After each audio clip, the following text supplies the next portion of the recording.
Birinci mikrofon. Саламатсызбы, президент ажообуз. Мен Касымова Гүлмира. Балам Жамшитул Эржигит. Ушу балам СИЗОдо 1 жыл 8 ай турду. Жапаров Дастан участковый баламды күнөөсүз мойнуна коюп, Нариманга апарып, күч колдонуп баламды ушундай кылды. Жапаров Дастан ол кыз менен көңүлдөш болуп жүрүп, ол кыздын баласын багып алыптыр. 4 жыл болду баласы. Менин баламдын 3 баласы бар, эгиз. Менин балам азыр ушул турда камакта турат. Мен иш жерге үнүм жетпей атат. Мен немеге бардым, Бишкекке бардым, ак үйгө барып кире албай келдим сизге. Прокуратурага кайрылып атам, Ошко кайрылып атам, Кара Суга кайрылып атам, иш жерге үнүм жетпеди. Балам камакта турат. Сизден ырайым Эмне сурайм. болуп камалды? Эмне болуп? Ошону толук айтыңызчы. Неге болду? Ошо Жапаров Дастан ошо кыз менен көңүлдөш болуп жүрүп, ол кызды төрөтүп алыптыр, төрөтүп багып алыптыр. 4 жыл болуптур баланы төрөтүп алганына. Менин баламдын 3 баласы бар. Менин балам Россияда иштеп жүргөн. Мигрант болуп. Бул кыз ушул жерде болгон иш. Ол кызды төрөтүп алган. Дастан Жапаров. Балаңызды эмне деп күнөөлөп атат анан? Менин баламды ошо кыздын атасын аныктап бересин деп, ол кыз менен бала болгон эмес экен бул жерде. Менин балам Москвада болгон. Бул кыз Кыргызстанда болуп атат. Жапаров Дастан ол кыз менен өзү жүргөн экен. Кулук жала болуп атат бул жерде. Милиция. Маалыматыңар барбы бул боюнча? Садыр Нуркожоевич, Ош шаарынын Нариман аймагында болгон. Бул жерде бул эжекенин баласы жак ошунда кыз менен болуп дейт. Анан бала төрөлгөн. Ал баланы участковый Жапаров Данияр деген багып алган. Эми ал териштирип туруп, бул атасы ата эмес, ошону тастап берле деген болуп атат да. Бул азыр соттук кароодо бул иш. ДНК экспертиза жүргүзүш керек болуп атат аякта. ДНК кылдыртайлык десе, ушул маалга чейин ДНК кылдыртпай койду. Машрапова Гүлайым депутат, ошонун сиңдиси болот. Машрапова Канча болду бул ишке суроо? Канча болду мөөнөтү? Канча болду убакыт? 3 жылдан бери келет абы бул. 23-төн бери келет бул иш. Балаңыз канчадан бери СИЗОдо турат? Ошо 2023 ноябрдын 7-синде Москвадан кармалып, мен ошол жактан алып келгенмин. Сотрудниктер менен 350 000 акча менен. ДНКсын неге мынча кечигип атат? Бир ай эле да ДНКсын. Булар боюнча биринчи жыйынтыктар чыкканда мойнуна алган эмес да, кайра кылабыз деп. Ошол себептен узарып кеткен. ДНК алганда далилдер чыкты беле? Бир 70-80%дан ашты беле? Биринчи буларга чыккан, экинчи анан туура эмес деп чыккан, ошол жерде ызы чуу көп болуп атат, Садыр Нуркожоевич. Буну териштирүүгө алып турган. ДНКны каяктан жасаттыңар? Алматы же Москвадан? Жок, бери частный эмеге кайрылган да. Частный эмеге, организацияга кайрылган биринчи биякта. Анан кийин кайра мамлекеттикке кайрылабыз деп ошол жак менен азыр. Жок, биздин Кыргызстандын ичиненби? Кыргызстан ичинен эле. Кыргызстандын ичинен кыла албайбыз да биз аны. Толук чыкпайт да. Москвадан кылдырып келип атпайбызбы? Ошол себептен азыр комиссияны кылып узарып атат. Давайте мындай кылгыла. Эми ал расход да Москвага жибериш. По-моему, бизге ГКМ калып жаңы эмелерди койдук, Азыр Москвага же башка жакка жөнөтүштүн кажети жок. Туура. Мен ал эсимен чыгып кеттир. Азыр бияка ГКМбы алып келип койгонбуз аппаратураны. Биз өзүбүздөн чыгарсак болот азыр эми. Эртең баргыла дагы бияка өткөргүлө. Специалисттер бар, бизде чыгара турган. Уже бүттү. Биз эми Москвага да кайрылбайбыз. Бияка кайрылгыла дагы точно эмесин чыгарып бергиле. Силер көзөмөлгө алып туруп, специалисттер менен УКМКнын башчылыгы. Түшүнүктүү, Түшүнөбүз. Рахмат. Ошондон кийин анан карайбыз. Экинчи микрофон. Макул. Ассаламу алейкум, Садыр Нуркожоевич. Мен Ноокат район Көкбел айыл өкмөтүнөн Маликов Токтоназар атын. Мен айта турган сөзүм, биз дагы эл катары миграция болуп бала чагам менен Россияда жүрүп, кичине тыйын тыпыр таап, келип бул жерден бир магазин сатып алдык эле базардын чекесинен. Бардык документтери бар эле. Анан ошону незаконный деп сүрдүрүп бузуп салды. Ошону анан акимге бардым, городской баягы немен жетекчисине бардым. Бирине шылтап, бизде жер жок азыр. Касыман алып берейин деп ушундай неме кылып атат. Биз ол өзүбүздүн пулубузга гана сатып алганбыз. Бул мамлекеттин жери эмес эле, башка эмес эле. Ошону мына базар салынып атат. Ошонун ордуна бир ошол жерден бир место кылып береби, кандай кылып ошого бир компенсация кылып берсе деп. Аким, көңүл буруп карап койгула. Сиз сатып алып атканда документтерин караган жок белеңиз? Бардык документтер бар. Мурда дейт, незаконный кылган булар. Ошолорду соттош керек. Эми биз каяктан билебиз? Мен документин карадым, бардыгы документке ишенип турган кийин сатып алдым да мен. Карап туруп чечип бергиле маселесин. Добросовестный покупатель экен да, туурабы? Мурункулардыкын дагы текшерип көргүлө. Ооба, акимге жолугасыз. Rahmat. Üçüncü mikrofon. Саламатсыздарбы, урматтуу Нукат айылынын тургундары жана урматтуу башчыбыз президент Садыр Жапарович, Садыр Нуркожоевич. Мен Аксы районунан Торок айынан Өктөмкан. 6 жылдан бери өмүрүмден солум акчам көчөдө калып атат. Аркаңыздан 3 күндөн бери чуркап жетише албай атам. Кудай насип кылып жеткичти, Аллага чек шүгүр болсун. Мен 90 жылкы кызымдын көзү көрбөй калдымдан кийин өз абдан билимдүү кыз, үлгүлүү кыз болчу. Жалал Абад университетинде жалаң отличием менен бүткөн. Covid-19-тан кийин көзү көрбөй калды. Эмнеден кийин дейсиз? Covid-19-тан кийин оорду артынан көзү көрбөй калды. Ковидтен кийин. Ошол себептен мен сизден суранарым. Биздин Торок айылында мыйзамсыз жерлер бар эле. Мен ушул кызыма участок сурап, чуркап жүрүп, жалпы аянтты 62 сотук жерди мен өкмөттүн муниципалдык чарбасында өткөрүп бердим. Мен жардам менен өткүзүлдү. Эми ошол жерден үйүм жанында болгон үчүн ушул кызыма жалгыз балам жанында болсун, бирөөдүн кароосуна муктаж деп ошол жерден участок бериле десем, ал жерде 3-4 адамдын мыйзамсыз соода түйүн жерлери бар экен. Жең ичинде жашыруун түрдө мага бут тосуулар кылышып атат. Ушул маселемди Кайсы жерде дейсиз? Торок айылында, Коштой өлкөтүнүн Торок айылында, Аксы районунун. Ушуну жеке көзөмөлүңүзгө алып чечип бериңчи, сизден өтө суранычы үй бүлөмдүн атынан. Жолдошумду 20 жыл Арызын алып койчу. Менин атым арызын алып. Хорошо? Макул. Арыз жазып коюңуз. Aksoray. Birinci mikrofon. Мен Бекиев Үсөн Примбердиевич, Зулпуев айыл өкмөтү Акчаабай айылынанмын.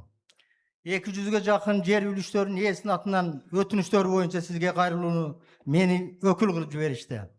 Бул биринчи маселебиз. Үлүш маселеси боюнча 30 жылдан бери кайрак жерибиз 2 жерден иштетебиз. Бирөөсү Кыркол аймагы, бирөөсү өзүбүздүн айылдын үстүнөн. 2025 жылы жазгы иштер башталаарда айыл өкмөттүн жер адистери биздин айылдагы кайрак жерди бул мамлекеттик фонддун жери деп таанышты. Ал эми биз 30 жылдан бери иштетип келгенбиз. Бул маселе боюнча госрегистрге барса, госрегистр китепчелери бар бардыгыбыздын 2 аймактан берилген жерлер. Бул госрегистр бул мамлекеттик фонддун жери деп аташты. Айыл өкмөткө кайрылсак, айыл өкмөт айтты, буну госрегистр департаментке фонддун жери деп берген деди. Быйылча иштетип тургула, өзүбүздүн үлүшкө биз өзүбүз налогун төлөп иштеттик 25 жылы. Чечип берейин дедиле, быйылкы жылы жазында барсак, госрегистр департамент өткөрүп коюптур, госрегистрден тактагыла деди.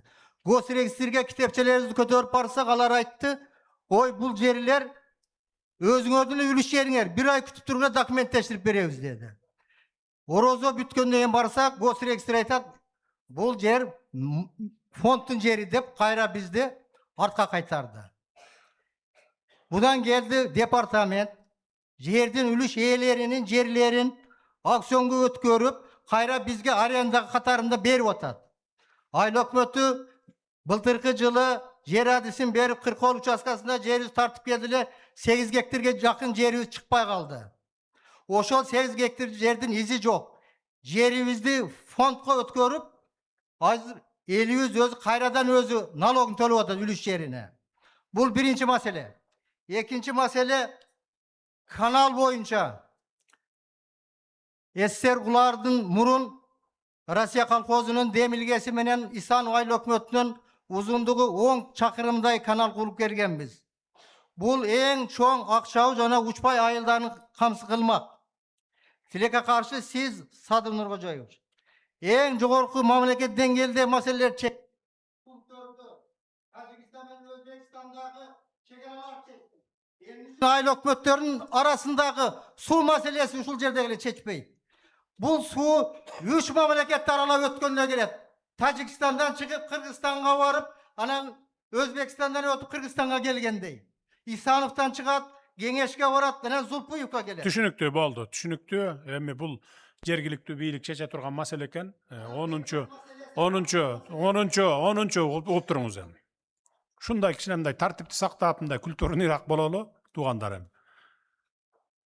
10 майдан баштап облустун, райондун жетекчилери кыдыра баштаганда ар бир облуста ошол кайсыл айыл өкмөттө чогулуш болуп атса түз эфир болуп турат.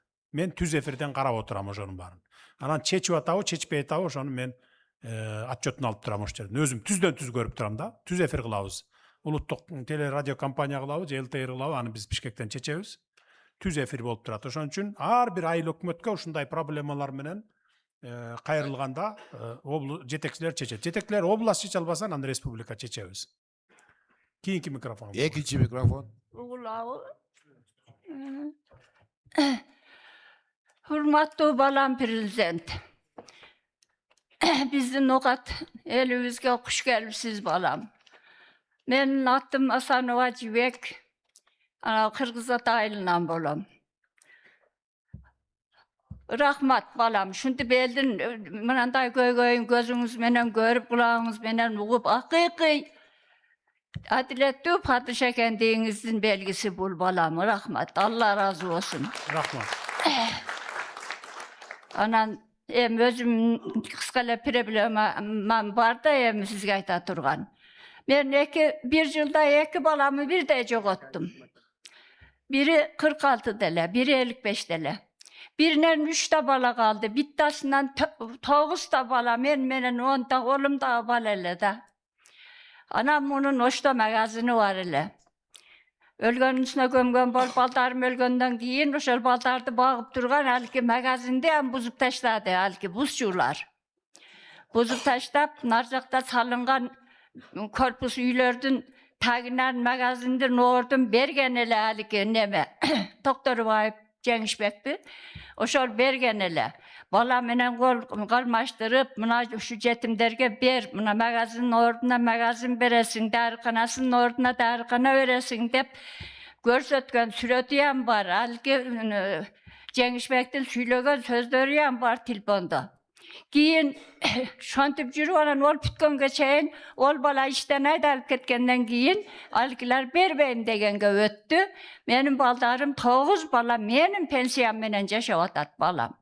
Hem şunday jetim jesirlerge mınanday şunday jetekçiler jakşı göz salıp bir talağını kanatlandırıp koyuş gerek de çöntöğünden pul ber degenimiz yok. Magazindin orduna kiçine magazin berip koysa kiçine ırısıksın şöyle. Boldu apa, bul boyunca komissiya түзүлүп атат, мына областтын өкүлчүлүгү менен мэр жана башка тийиштүүлөрдүн баарын. Ошондой туура эмес болгон иштердин баарына компенсация беребиз азыр. Карап туруп, комиссия иштеп чыксын, анан беребиз. Эгерде мыйзамдуу болуп туруп, анан кийин баягындай жабыр тартып калган болсо беребиз. Жардам беребиз. Rahmat. Üçüncü mikrofon. Саламатсыздарбы, туугандар. Урматтуу президент Садыр Нуркожоевич, мен Насиридин Исанов айылынан болом. Атым Кутбидин Абдыкаров. Мен сизге эки вопрос бар эле кайрылганга. Ошонун биринчиси мына элдин көйгөйү. Элдин көйгөйү биринчиден биздин жаш балдар поколение болуп, ар аптада бечаралар бая портер машинага 5 айылдын немесин мусурун салып алышып, жанагы эме мусурларды. Ошону кучактап, ошол капты алып барып, мусоровоз оштун жолуна 40 километрге апарып, ошол мусор неме болгон жерге түшүрүшүп, ушундай азаптуу күн болуп атат. Себеби ар бир өзүңүз билесиз, канча жанагы медицинский ийнелер бар, башкалар бар. Ошону кучактап келип, балдарын кучактап, гепатит деген оорулар көбөйүп, ушуга окшогон көйгөйлүү. Ошон Насиридин Исановдун арбак үчүн, ошонун урматы үчүн сизден бир сураныч, бир мусоровоз машина берип коюңузчу. Мүмкүн өкмөттүн бюджетинен кетер, мүмкүн башка немесинен. Сизден бир сураныч аталык кылып коюңузчу, балдарга кыйын болду. Макул берели. Бир жазып кой, бир мусоровоз берелик. Эми азыр эми Ош шаарына неме салынып баштады, Бишкектегидей билесиздер, мусороперерабатывающий завод салынып баштады. Кудай буюрса, уже 1,5 жылдын ичинде бүтүп калат. Келерки жылдын жай мезгилиндеби, күзгө чейинби чыгылып завод ишке кирет. Анан ошондо ошол азыркыдай талаага ташыбайсыңар, бай полигонго. Түз эле ошол заводко ташып, ушу тегеректеги жакын айылдар Ошко ташыйсыздар да. Бирок бул силердин немеге бир мусоровоз берели, неме жазып койгон. Фондто барбы? Мусоровозду алыш үчүн, Жети мусоробуз. Болду, жакшы экен. Мына Ноокатка жети мусоробуз берилип атыптыр фондтон. Областтын фондунан. Birinci mikrofon. Алло. Саламатсызбы? Урматтуу президент, мен Атабаев Жолдош Рустамович, Көкжар айылынын тургуну боламын. 2016 жылы мынадеги социалдык развитие башкармалыгынын башчысы болуп иштеп, 5,5 айда мени уюштуруп 11 жылга каматыш берди. Срогум бүтүп пробациядан кийин үйүмдө отуруп калдым. Отуруп, күйөө балам МВДга ишке кирем дегенини кайнатан камалыптыр деп ишке кире албай калды. Мен бул мага корду көрсөткөн кишилерге күчүм жетпей, жазбай эле ушу бойдон пешенеме жазган экен деп калдым элем. Ушундай болуп, күйөө балама, кызыма, нерелериме тийсе акталып коеюн, жок жерден камалдым деп бардык органдарга кайрылдым. Жогорку сотко кайрылдым. 2000 сом акчамды бербей койгон, телефонго салган акчанын эмесини деп камалтып беришти 11 жылга. 2000 сом 2000 сом телефонго салынган 2000 сом акчага 11 жыл камап беришти. Сиздин телефонго бирөө салып атат дагы 2000 сом. Мен бирөөнүн телефонуна салдырганымды мен жумшап мен пулум бербей койгонсуң деп жала жаптырдым. Анан алганда неме кылбайт элем. Түшүнбөй атам. Сизге бирөө жала жаап атабы, мен пулумду бербей атат деп. Ал арыз жаздырган адам Барбы силерде маалымат бул боюнча? Маалымат жок болсо жокпу? Садан Огожович, бул 11 жыл мурун болгон окуя экен, азыр маалымат жок. 11 жыл мурун болду. 5 ай иштеп камалып кетип атпаймынбы? Отуруп чыгыптыр да уже. Мен кече жакында болду экен деп атпаймынбы? Жок. Түшүнүктүү отурула. Мен эмемди срогумду өтөгөндөн кийин 3 жыл 9 ай отурдум. Чолпон Атада колония поселенияда болдум. 3,5 жыл пробациядан өттүм. Анан ушул маселеге келгенден жаздым. Жогорку соттун төрагасына, генералдык прокурорго, жогорку кеңештин төрайымы комитеттин төрайымы Султанбековго, анын ичинде сиздин администрацияга жаздым. Аерден барыга акталышка акыңыз бар. Сиз мындай кылыңыз, биз сотторго зордук көрсөтө албайбыз, кысым көрсөтө албайбыз, кысым көрсөткөндөр. Сиз ким болуп иштейт элеңиз ал? Мен ушу башкармалыктын башчысы элем. Райондук башкармалыктын начальниги элем. Анан баарынан неси дагы ошентип арыз жазып, жообума эметти. Мен салсам ошондой дегенini баарга кайрылсам алардан да ошо жооп алганын айттым. Мен эми сот мени 11 жылга камаса. 2000 сом үчүн эми андай болуш мүмкүн эмес эле, бирдемеси бар го дагы бир. Силер териштирип көрүп, мындай эле териштирип көрүп, анан мага далаш этип койгулачы. Кандай экен? Бул кишинин айтканы чынбы же соттордуку чынбы экен айтып койгулачы мага. Просто мага кызык да ошол. Анан мен акталып алайын деп жаңы жазгандан кийин ушу жол болду. Анан конституциянын гаранты деп сизге кайрылып атам да азыр. Сизде администрацияга кайрыламын, аяктан да жооп алгам. Конгентива деген колу менен жооп алгам. Сиз сотторго кайрылыңыз деп. Сот мени камап алып акта берет экен, бербейт экен да. Анан азыр ошол эме Кызылтыя ГОУда да каралып атат менин арызымчы. Бул акталыш боюнча сизди карай албайбыз. Бул сизге зордук көрсөткөн, бул менин көрсөткөн зордугум биринчи эмес. Мен 2002 жылда каматышкан булар. 3 жылга каматып 7 ай отуруп чыкканмын. Bunun başatıda экс-спикер Тағайып айтыбай турат. Сомну миллиардери. Анан мына жерден Кызылтыя менен Ноокаттын смотрящий Бекмурзаев Абдрахман деген турат. Bunun ортолугуда мен Кадамжайга район начальниги болуп иштеп жүргөндө 3 жолу соттон чыгат. Түшүнүктүү. Сот менен прокурор териштирип көрүп эле, анан мага айтып койсоңор, кандай экен? Ошого жараша анан карайбыз. Кийинки микрофон бериңиз. Саламатсызбы, урматтуу Садыр Нуркожаевич. Мен Кеңеш айыл өкмөтүнүн Дарыбулак айылынын тургуну Каканы Бекташев. Мен мына 1991 жылы Дарыбулак мектеби курулган бетон плиталар менен. Ошол мектепте Абдрахман Уразбек деген директор шалакылык мамилелер жасап, 3 эчекени өзү статья коюп, кууп чыккан мектептен. Бири аспортчу аял эле. Аны менен соттошту аспортчу аял менен. Эчекени кууп чыкты, өзү статья кылып. Буну сиздин атыңызга 5 жылдан бери арыз жазам. УКМКга келет, областтык сотко келет. Осы мэрия, областтык мэриясына келет. Ошентип булар тергеп атат, эч бир кулак салбай дагы иштеп жүрөт. 3-сентябрда 5 жылдык стажы бүтүп, өз колу менен арыз жазып кеткен эле. Баары сүйүнүштө, о кеттим менен жаш эчекелерден директор болобуз деп бая сүйүнүшүп жатышты. ertesi 4 sentyabrda vaqtlı direktörlüğü özü kol koyup, özü rayonun başçısı özü kol koyup, Abdülkadir Perkaz'dan çıkar verdi. Bayağı Siz soruşturup kim boluştaysiz mektepte? konkurstan ötmeptim. Familiyaları hem yok. Siz kim boluştaysiz mektepte? Pensionermin. Mekteptin direktorine daptan otasız mı şonda üstünün? Agartуу Министрлиги siz Biz malumatınız var mı bu boyunca же жок bu?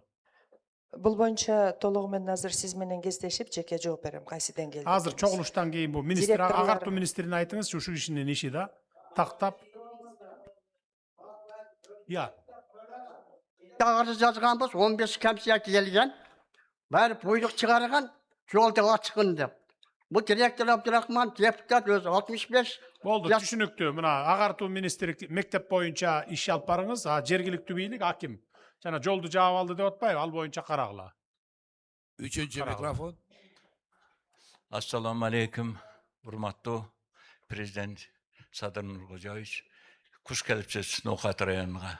Menin ayta turgan sözüm bir Nokat eli üçün gana bir de soru. Nime? Suranıç. Ötkönde at başkalar Atыңызды айтыңыз. Abdümalik Sırajdinov. Belayıldan.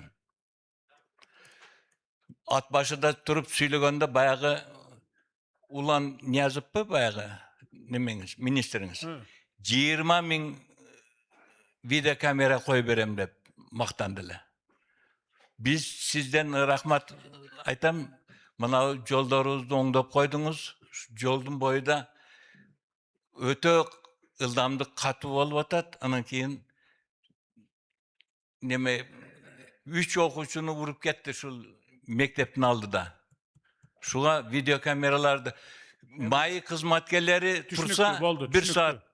Азыр 20 миң камерага биз бара-бара жетебиз. Азыр bir 5-6 миң камерага жетип калдыкпы? Республика боюнча. ооба Садыр Нуркожоевич бүгүнкү күндө 3 миңден ашык камера иштеп жатат. Анан жакында сиз каражат бөлүп бердиңиз, дагы 3 миңден ашык камера коюлат. Жакынкы арада 1 ай 1,5 айда буюрса баары коюлат. Кудай буюрса 20 миң койсок, ошондо биз толук баягы коопсуз өлкө деген өлкөнүн ичине киребиз. Жетебиз 20 миң. Азыр 20 миң кое элекпиз. Бул канчы азыркы бияка чындап эле баягы жол оңдолуп калгандан кийин катуу айдашат да обычно ошондой. Бияка жанагыдай камераны койгула эки жагына. Бияка дагы койгула баягы. Түшүнүктүү. Түшүнүктүү. Түшүнүктүү, а? Түшүнүктүү. Бериле суроо. Неме бүтүп калган ма ясли шул күнгө чейин эмнегедир şu уруксаты жок иштебей атат. Бел айыл өкмөтүндө. Şunu bir көзөмөлгө алып уруксат берип коюшту. Неге бүткөн имарат неге иштебейт? Кайсыл айыл өкмөт дедиңиз? Бала бакча, а?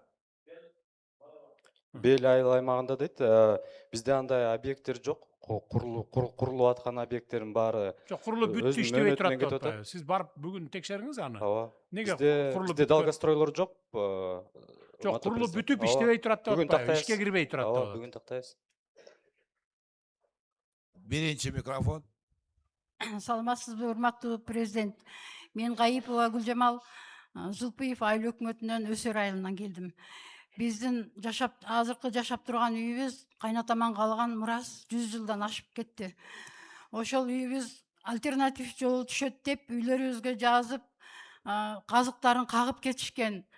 Ошо азыр биз ошол сайдын боюнда, бул жагыбыз чоң жолдун боюнда былтыр деле снос болгонбуз. Ошол үчүн жерибиз жар, тамаркабыз жар болгондуктан биз жерлерибизди толтуруп, бир балабызга үй салуу максатында толтурганбыз. Ошол жерлериңер дагы себеби айыл өкмөттө азыр жер жок. Ошол бир балабызга чек кылганга толтурганбыз. Ошол жерлериңер дагы, үйлөрүңөр дагы, тамаркаңар дагы баардыгы альтернатив жолуна кетет деп, бизди ошонун бери бизге уйку жок. Жашашыбызды да, жашабашыбызды да билбей калдык, урматтуу Садыр Нуркожоевич. Биздин укугубузду Түшүнүктүү. Альтернативдүү жол түшөт деп эгерде үйүн бузган болсоңор, полный компенсация төлөп, башка үй салып берип, көчүрүп туруп анан бузгула. Жарайт. Алдын ала бузуп ийип, талаада калтырбагыла элдерди. Биз ошонун баарын тактап атабыз, урматтуу президент. Бир 2-3 үй эле туш келип атат ошол жерге. Биз ал жерге мыйзам чегинде бүт компенсацияларын Биринчи үй маселесин чечип, макулдашып, макулдугун алып, андан кийин анан бошотуп туруп, анан кийин бузгула да. Калган участоктун көп жери бош жер. Ушундай 2-3. Түшүнүктүү. Түшүндүңөр да. Үй түш келгендердин үй бергиле. Үй эмес, өзлөрү акча десе акчасын бергиле. Ордун толтуруп берип туруп анан кийин бузгула. Чечип бергиле бу кишиникин. Экинчи микрофон. Assalamu alaikum prezident. Men 12 bel aylı hükümeti ilgari bolgan. Hazır endi Töles aylı hükümetke, Kökjer aylı hükümetke bölüp taşadı. Biz kak stadyon bolup kaldık da Kökjerge gelsek Töleske var deydi. Töleske varsak Kökjerge var deydi. 12 bel aylı hükümeti kayra orada koyuşka şart var mı? Yok mu? Bir жақсы işlep жүргенден 2 bayıldayım. Ve Respublikada birinci orunda elep жүрген. Spesxoz, murun, sayızmalda. Jeri şonça, eli şonça. Hazır 6 aylık ay bilen yaşaydı. Hazır 2'ye bölüp taşadı. Şu yaşlar kıynalıp otadı. O yaka barıp bir yaka gelip. 2'ye bölgön жок, teskerisinçe 2 aylık hükümeti biriktirip 1 aylık hükümeti kıldık. To'g'rimi? To'g'ri, 1 aylık hükümeti.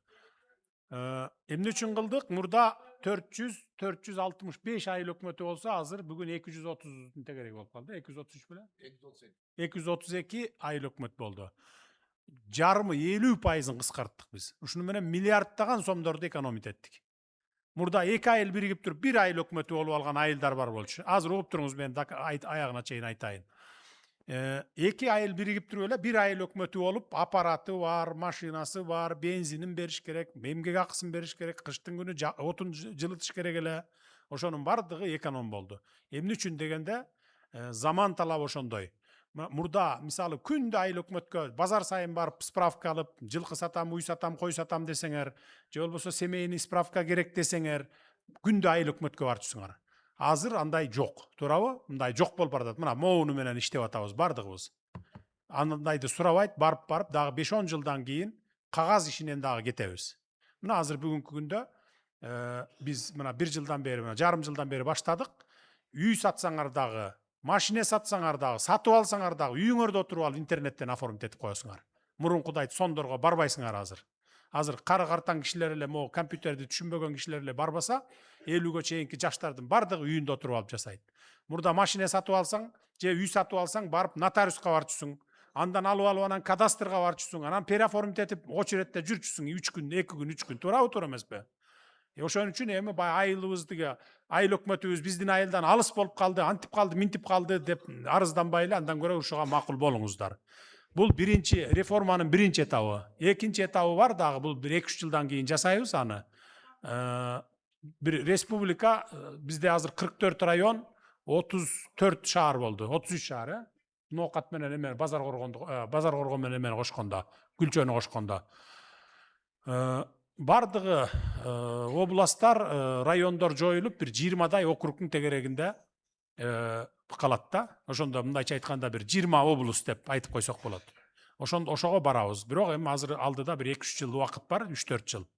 Birinci bir okruqtu түзүп туруп, анан пилотный кылып туруп көрөбүз. 1-2 жыл, 3 жыл кандай болот, өзүн-өзү кантип башкарат, дотациядан чыгабы республикалык же жокпу деп туруп, анан эгерде удачно болуп кетсе, анда облустар менен райондорду жоюп туруп, округка бөлүп коебуз.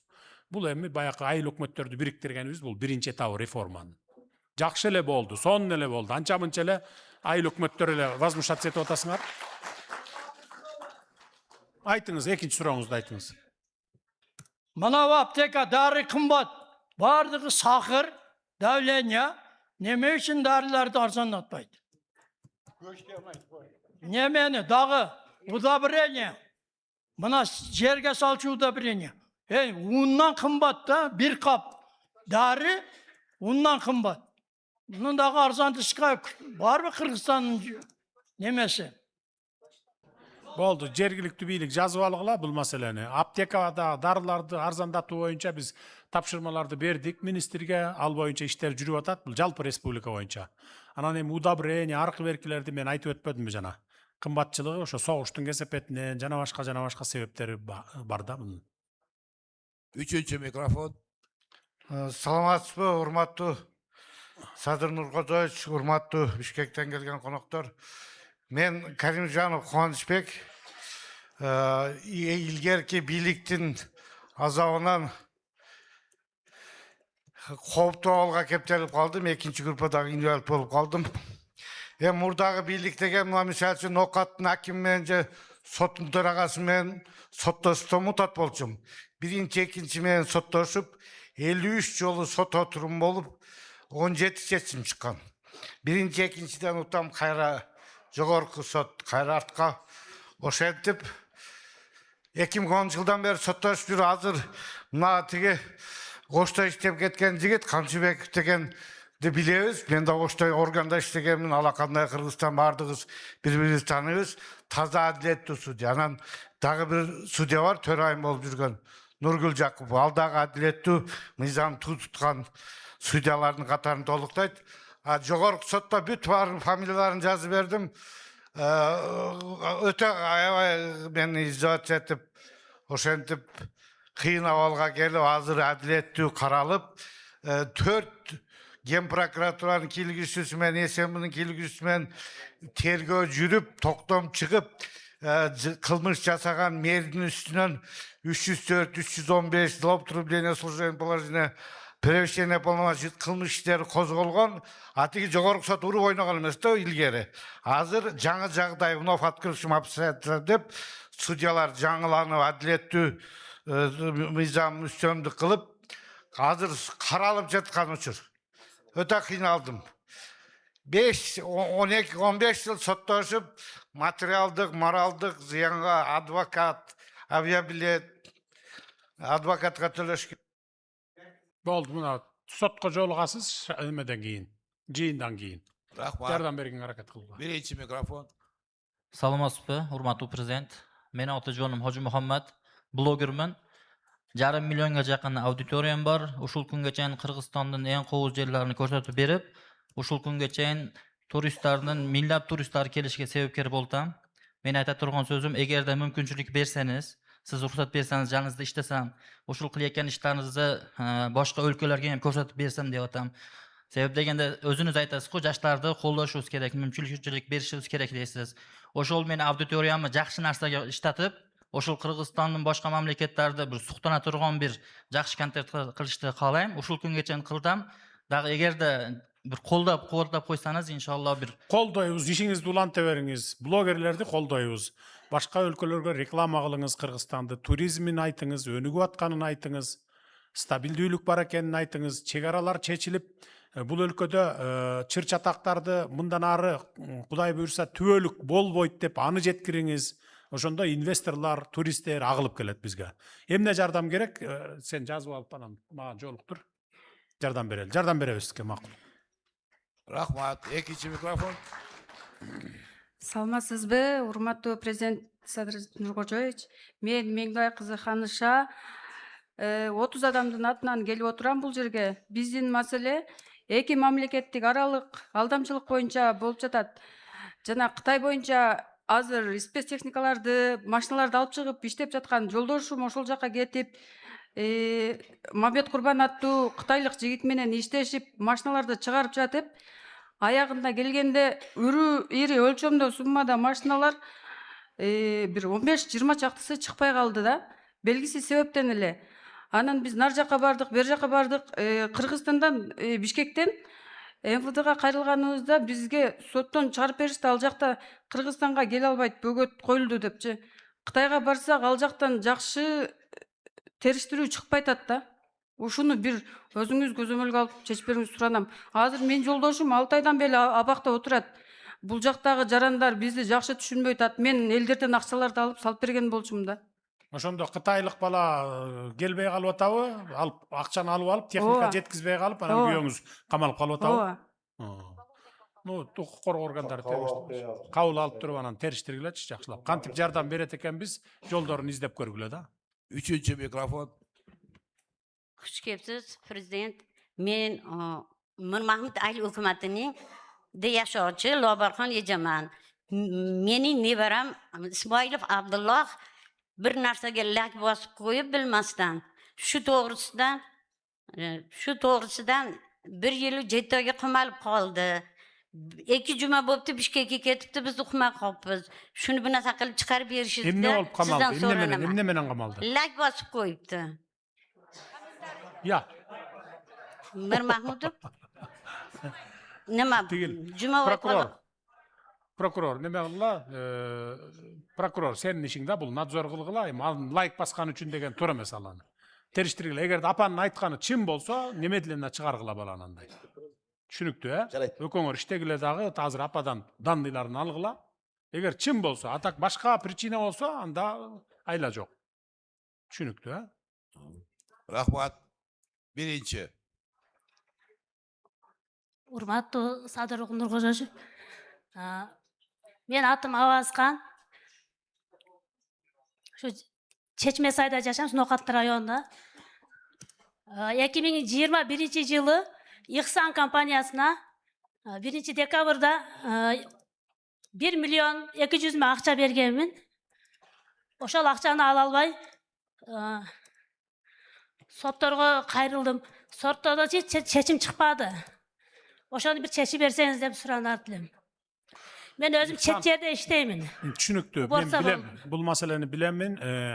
Бул İhsan компаниясы жана Курсан Асанов деген жигитибиз бар эмес беле, саясатчыбыз. Ошол кишинин аялы болуш керек эле, жаңылбасам. Нурдан. Финансовый пирамида болчу. Пирамида, финансовый пирамида. Ал камакта азыр деле, камакта жатабы? Камакта, Сотто дейт иш. Соттоо, иши соттоо.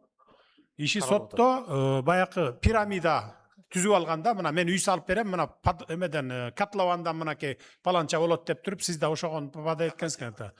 Алардын жанакы колундагы имуществолору арестке салынган, арестке салынган имуществолору, акчалары конфиска эме болгон, арестке салынган, анан четинен ошо сиз окшогондорго четинен акчаларын берилип атканда имуществолор. Бирок баары бир ошо толук жетпей калат экен, ошон үчүн камакка алынган болчу. Чогулуштан кийин неме кабыл алгыла дагы жардам бергиле. Мен МВДга тапшырма берген бул боюнча. Баякы канча акча бар экен, ошону алгыла дагы, анан кийин эми жарым-жартылай болсо дагы баякы алданып калгандарга таратып бергиле акчалайын депчи. Анан калганыныкын анан дагы көрөбүз деп. Кабыл алгыла менден кийин, чогулуштан кийин. Экинчи микрофон. Урматтуу президентибиз, мен сизден жеке суранычым бар эле. Мен. Жакта. Айта бериңиз. Биринчи группадамын, майыптуулугум бар. 9 жыл болду. 8 баланын атасымын. Мына ал 7-чи баламыз бүгүнкү күндө Бишкекте немеде, кардиологиянын немесинде, учетунда 1 жылдан бери ушул жакта. Аялым дагы, балам дагы. Мен сизден суранарым, мына азыр бүгүнкү күндө мен иштеп койгон 10 рулдуу машина айдайм, такси кылам, Оштокат, мына бул жерде, мына көчөдө. Сиздердин жарлыгыңызга байланыштуу мына кийинки айлардан токтойт да бул неме? Правый руль запрет этесиздер. Такси боюнча. Мен сизден суранарым, ошол сиз бизге мага ошол машинанын ордуна бир машина алып берсеңиз, мен ушул баламы каратсам, балдарымды баксам, ушуга кандай дейсиз? Бир машина алып берсеңиздер жакшы болот эле. Менин арыз менен кайрылыңыз, мен жолдорун издеп аракет кылайын. Түшүнүктүү, Азамат алып келесиң мага. Мага алып келчи. Рахмат. Үчүнчү микрофон. Саламатсызбы, урматтуу Садыр Нуркожоевич. Мен Калдабара Бактыгүл Ноокат шаарынан болом. Сиздин баягы туризм боюнча жарлыгыңыздын негизинде Ноокат районунда абдан көп чоң иштер болуп атат. Өзүңүз аны билесиз. Туризм багытында Ноокат районунун көп жакшы жерлери бар. Ошол туризм багытында азыр биздин балдарыбыз суусуз жерлерге суу чыгарып туризмди өнүктүрүп атышат да. Мына ошол өзүлөрүнүн мүмкүнчүлүгү төгөнгөнүнө байланыштуу биз банктардан кредит алайлы деп аракет кылып атабыз. Бирок банктын жанагы документтери өтө көп болуп атат да, Садыр Нуркожоевич. Анын аркасынан биз 1 айлап жүгүрүп атабыз. Биз 1 айлап жүгүрүшчө сезон өтүп кеткенден кийин баягы көрктөндүрүү иши, тамчылатып сугаруу деген бар. Аны биз кыла албай калып атабыз. Ошондуктан тиешелүү жерлерге тапшырма берсеңиз, ушу документтерин кыскартып берсин. Адамдын паспортунан кийин бир төлөй турган бир жеке менчик нерсеси болгондо бере бериш керек да. Атаңа бар, энеңе бар, немеге бар, нотариуска ушинтип бир 17-18 документ болуп кетип атат. Сизден сураныш ушу жагын карап берсеңиз. Анан экинчи маселем, мен Ноокат шаарынын тургуну болгондума байланыштуу мына 20 жылдан бери канализацияны айтып келишет да. Эч канализация башталбай койду. Чогулуштарда деле айтып атат, мына курултайда деле айттык. Ушуга бир жардам берсеңиз, эми 330 000 калк бар да. Ошол баягы жакшы чоң үйлөр бүтүп калса, канализация болуп калса, Кудай кааласа ушу жакшы болмок эле да. Ушуга да бир көңүлүңүздү буруп берсеңиз. Рахмат сизге чоң. Урматтуу Садыр Нуркожоевич, канализация боюнча азыр Ноокат шаарынын мэриясы Европа өнүктүрүү банкы менен сүйлөшүүлөр жүргүзүп атат. Минфин бар, Минэконом бар ал жерде. Жылдын аягына чейин келишимдер бар, түзүлүп бүтөт. Анан 27-жылы курулушту баштайбыз деп атышат. Түшүнүктүү. Кредит 7 миллион евро. Түшүнүктүү. Туризм боюнча бул киши эме сурап атпайбы. Туризм боюнча ар кайсы булактар бар да, ошолордон силер жардам бергиле да райондон. Райондун акими, облас, балким фонддон бөлүп бересиңер, жардам берсеңер, туризмди өнүктүрүшүбүз керек да. Чогулуштан кийин эжени кабыл алгыла, жолдорун издеп, жардам берүү боюнча жолдорун тапкыла. Рахмат. Биринчи.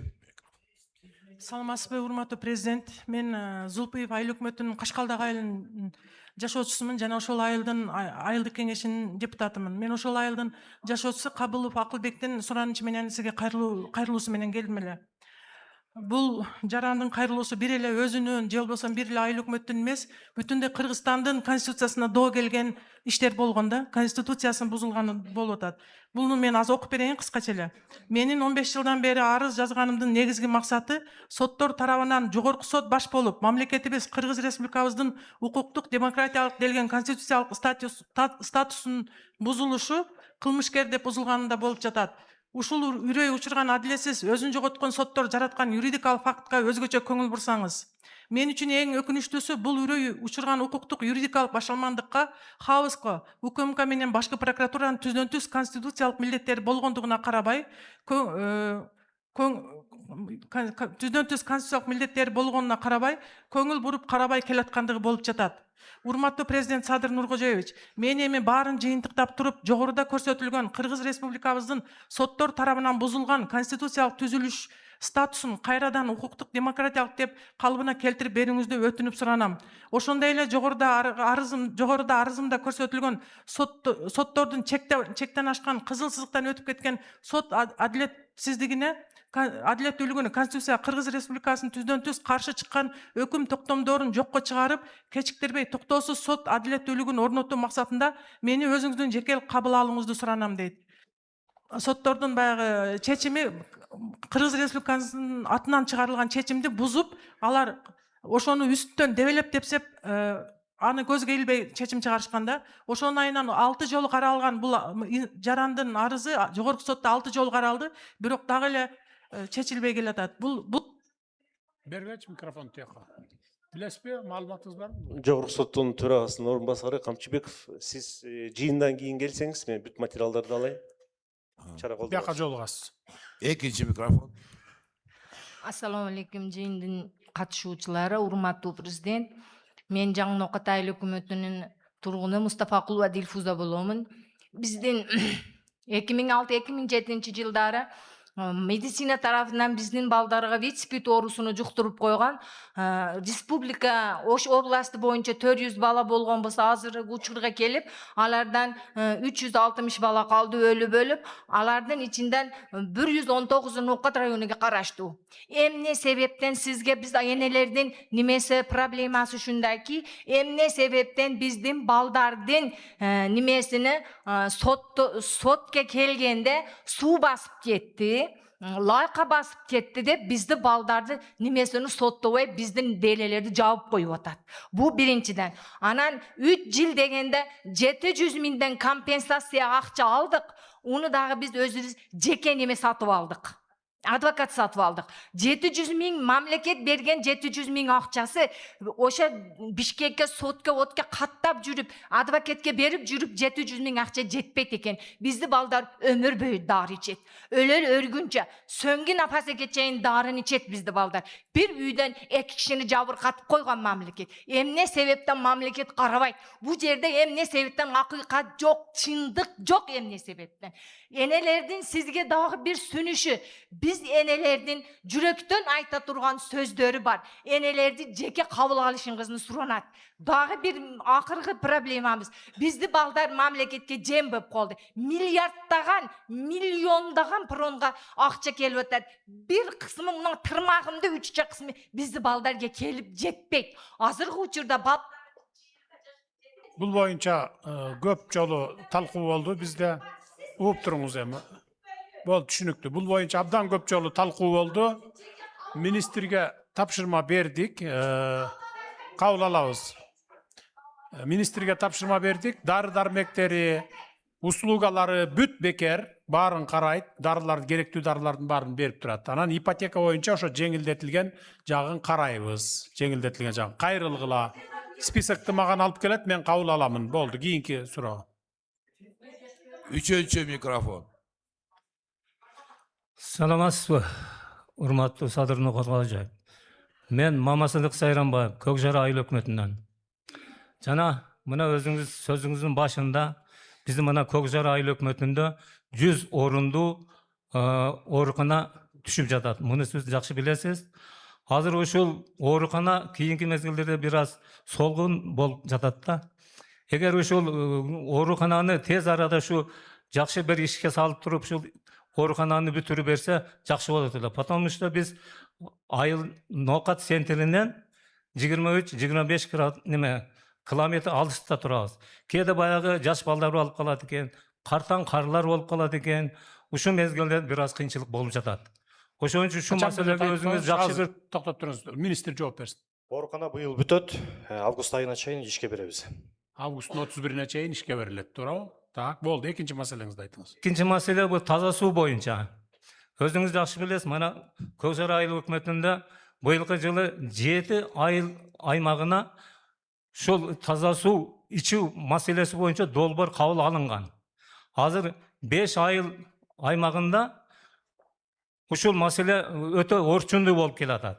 Маселе мына Борбаш, Көкжар, Каранай, Сарыкаңды жана Алашай аймагы ушул таза суу ичүү немесиге өтө муктаж болуп жатат. Азыр мына өзүңүз көрүп жатасыз, аба ырайынын булганганына себептүү биз боз эле сууду ичкенге мажбур болуп атабыз да.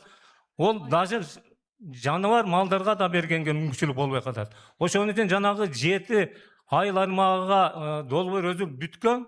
Азыр ушу 5 айыл аймагыны ушу өкөөнү кошуп туруп 12 аймак. Түшүнүктүү. Азыр деге суу боюнча адистер министрликтин өкүлү айтсынчы. Урматтуу Садыр Нургожоевич, Ош областы боюнча эң мындай кыйын абал ушул Ноокат районунда 99 айылдын сиз белгилеп кеттиңиз 46-сынын 3-өндө уже курулуш иштери болуп атат. Ал эми 43 айылда ПСДсын, сметасын толук бүтүрөбүз дагы эмдиги жылдан баштап курулуш иштерин баштайбыз. Биз айыл өкмөткө бир нече жолу былтыр келип кеттик. Ар бир айыл өкмөт менен дебеттерин чыгарып, суу чыкпаган жерлер бар экен, суу чыкпай калган жерлер бар экен, ошолордун баарын тең тактадык. Азыр сметасын, ПСДсын жазып атабыз. То есть февралда баштасаңар, февраль-мартта күн жылганда, жылдын аягына чейин бүтөсүңөрбү ошондо 27-жылы? Бул эми жана внутри айылдын ичиндеги сеттер бар да, ошолор кичине уланып калышы мүмкүн. А так магистральныйлардын баарын бүтөбүз. Магистральный бүтүп, айылдын ичине суу киргизиш кичине кармап коюшу мүмкүн да колдорду. Түшүнүктүү. Рахмат, биринчи микрофон. Саламатсызбы, Садыр Нургожоевич. Мен ден соолугума байланыштуу келе албай калдым эле, Ош шаарынан келдим, Ноокаттык туугандардан кечирим сурайм. Менин агаман калган үй бар эле. Ошону 2 эркек, 1 аял подделка кылып, мени горсотко катыштырбастан өздөрүнө өткөрүп алыптыр. Анан мен аны областной сотко жазышты билбестен түшүнбөй Верховныйга жазган экенмин. Верховныйдан ошолорго чечим чыгарып койдум. Мени бир өкүндүргөн нерсеси, ошол аял жазып атат, кийин мен ачыгыма келбей прокуратура менен милицияга жаздым эле. Бир түшүнүк катында жана кыз жазып атат. Биз Токторбаев Эркин экөөбүз бул Эсенкулов Султандын агасына барганда бул үй Эркиндин үйү деп айткан деп атат. А бирок мен агам алардан 1 жыл мурун эле каза болуп калган эле. Анан билбейм, көргө барып токтоп туруңуз. Мен сотко бир суроом бар да. Бул иш айтып атпайбы? Мен областка жазганды билбей эле Верховныйга жазыпмын деп. А процедура андай эмес да, туурабы? Жок, процедура андай эмес. Верховный сот, ал сиз област биринчи инстанциядан райондон бүтөт, райондон областка жазасыз, област бүтөт, анан Верховныйга барат. А сиз областка жазбай туруп эле, же районго жазбай туруп, түз жогорку сотко жазганыңыз ал каралмак эмес. Жогорку сотто. Ошо чечим чыкмабыз, туурабы? Туура. Сиз азыр мындай кылгыла, прокуратура менен экөөңүздөр бул кишини кабыл алып, анан жана подделка кылыптыр деп атпайбы? Ошол боюнча териштирүү иштерин жүргүзгүлө. Чыныгы подделка кылган болсо, ал экөөнү, берки экөөнү ошо чындап ошол экөөнү жазалаш керек. Түшүнүктүү, кагаздарын подделка кылган болсо. Рахмат. Экинчи. Сот менен прокурорго жолугасыз. Саламатсызбы? Sadır Nurkojevич, men şu 4-cü kurultaydın delegatımın. Oşol jerde da sizin aldığınızda şu 3 meseleni kozgodum ede. Birincisi Belek Balдар Bakçası Noygut'ta 5000 halkı var jerde avarini sostoyaniyada. Bu turalı Agartı Ministerliginden kat geldi. Alemi mına строительный министерстводан hiç kanday bir neme yok. Andan keyin ekinci nerse özü şu Çayka lageri. 3 hektar 70 sotuk жерибиz жөн пустой турат да şu sayız ыдыргандан beri. Alemi 3-cü mesele şu Karataş ayılında men ötkönde dağın aytып ötmede taza su meselesi. Çuvalgılar büt jetken. Alemi bulağımızın suyu tartılıp ketkendigine baylanıştı şu 2 arteziyandı jerin astan alıp durup oşol bizim özümüzdün su vadaklanışıga koşa turgan bolsak Karataş ayılı toluk su menen kamsız bolat ele. Şu 3 meseleni bir özünüz karap berseniz, Alemi Ayıl Çarba Ministerligi'den hiç kanday bu taza su boyunca şu günge çeyin жооп kelgen yok. Sebebi biz aparıp tapşırgamız bardık nerseni. Alemi Agartı Ministerligi'ne biz rahmat aytabız. Kat 1-2 haftadan keyin keldi. Alemi kalgan mına Çayka lager boyunca sizin administrasiyanızga tapşırılgan. Şu lagerde karap berseniz, bizim Nokat elinin baldары şu жазgı esalıda 3 ay sonun bir esala turgan jeri da öte havası taza, maşine azırak asqattay, suyu taza sonun jerde. Egerde mümkünçülük bolsa şunu lökkü konstruksiya menен kıp koysam ele bola turgan jerde. Öte sonun jer. Şunu bir karap bersеңiздер. Makul. Жооп берсем болобу, урматтуу президент? Болот. Бул бала бакча азыр ратификациядан өтүп аткан биздин каражатыбыз бар, ошо менен биз ремонт жасайбыз. Ал эми сиздер айтып аткан жана балдар эс алуу лагерин ушу Агартуу министрлигинин карамагына өткөрүп берсеңиз, биз балдарда бизде, эс алдырууда, өнүктүрүүдө бизде. Ремонтко каражатыңар өзүңөрдө болобу? Табасыңарбы? Таба албайбыз. Ремонттоп өткөрүп берсе, анан туруктуу иштегенге жакшы болот. Лагерди жазып койчу, лагерди жана. Сен жазып кой. Так, рахмат. Так, 3-cü mikrofon. Саламатсызбы, Садыр Нуркожоевич. Мен Салиева атындагы жашоо тургунумун. Уркия Салиева больницасы боюнча кайрылуу жасадым. Биз сиздерге арыз жазганбыз, бирок больницабыздын эскилиги жетип, 28 000 калк ошол больницага карайбыз да. Больницабыздын эскилиги жетип, балдар кичине ремонт кылып, азырынча кичине жакшы ошону капитальный ремонт кылып берсеңиздер деп суранабыз. Анан бизде кадрлар жетишпейт. Инфекционный больницабыз сел басып иштетилбей эле турат. Больницанын кадрлары дагы жетишпейт. Ошого биз суранып, кат жазганбыз, катыбыз флеш-картага больницаны тартып жөнөткөнбүз. Ушу Зурежи айтмачы Уркия Салиеванын урпагынын атына ушу больницабызды капитальный ремонт кылып берсеңиз деп, ушул бир суроо үчүн сизге суранып келдим да. Кирди беле эмеге? Жок, кирген. Списокко кире элек беле? Кирген эмес. Анда быйыл эмдиги жылкы бюджетке отургузгула анда ремонт боюнча. Быйыл кирбесе эмдиги жылы февралда баштап жылуучулук убакытты колдонуп туруп бүтүрүп бериш керек. Жайт. Түшүнүктүү, а? Мен көп сүйлөгүм келбейт, аз боло турган 3 гана маселени айтып кетейин. Атым Турсунай, фамилиям Кадырова, Кеңеш айыл өкмөтүнөмүн. Мындан 1-2 жыл мурун курултайга барып делегат болгон учурда ошол жерде мен сизге бир сунуш айтып келдим эле. Жанагы эски Арбын каналынын ремонту боюнча жакшы сиздин жигиттериңиз, ООСтогулар, райондогулар аны башташты бүгүнкү күндө 1 жылдан кийин. Баштап азыркы күндө ошо даярдоо иштери жүрүп жатат, бирок биз келип акчага такалып турабыз. Өзүңүз 30 миллион бөлүп беребиз дедиңиз эле. Ошол акчаны бөлүп берсеңиз, бул быйылкы жылы бүтүп калат деген максатыбыз бар. Андан кийин экинчи маселе Кеңеш айыл өкмөтүнүн Арбын айылындагы эски Арбын каналы боюнча. Канал боюнча. Канал боюнча. Анан экинчи неме жазып кой азаматанда. Эгер мен берем деген болсом, жана 30ду бөлүп берели. Быйыл эгер бүтө турган болсо. Уже алгачкы иштерин баштап коюшту. Болду, бөлүп беребиз анда. Арбын айылында баягы биздин чарбалар аралык эмес, айылдар аралык жолду снос дешип 26 метрге чоңойтуп салышты. Ал 26 метрлик жол керек эмес, ал жерге 18 метр болгон. Илгерки план боюнча 18 метр, ошол боюнча калбаса, азыр 150 үй бүлө жабыркай турган болуп турат. Эми 150 үй бүлөнүн үйүн кайрадан салып чыкканды элестетип көрүң. Бизге андай жолдун кереги жок ал жерге. Себеби 18 метрлик жолду Окуучулук текшерип комиссия түзүп карагыла. Эгер бул апанын айтып атканы чын болсо, анда 26 кереги жок болсо 18ге эме кылып бергиле. Элге ыңгайсыздык түзбөгүлө да. Эми урматтуу ноокаттыктар, мен сиздерге терең ыраазымын. Анткени тартиптүү, жоошураак эл экенсиздер. Айрым райондорго барганда мен 5 күндөн бери кыдырып жүрөм, айрым райондорго барып чогулуш кылганда бүт энергиямдын баары түгөнүп, үйгө барып туруп кулап калып аткам да. Азыр Кудайга шүгүр, эч кандай ызы чуусу жок. Кезек-кезеги менен мынакей сүйлөдүңүздөр. Эми менин дагы ишим көп, абдан мындан чыгып мен дагы башка иш-чараларга барышым керек. Бирок бул жерде мынакей бирөө дагы калбай бардыгы калат. Бүт областтын жетекчилери мына өкүлчүлүк баш болгон. Азыр сүйлөбөй калгандар болсо, сүйлөп аягына чейин бүт эң акыркы адамга чейин угат. Калганы болсо мен жана айтып өттүм, айыл өкмөттөрдү кыдырат, ар бир маселеңиздерди чечет. Ошондуктан кийинки жолугушууга чейин саламатта болуңуздар, мага уруксат бересиздер. Рахмат. Эшикке чыкпай эле койгула, кала бергиле баарыңар тең.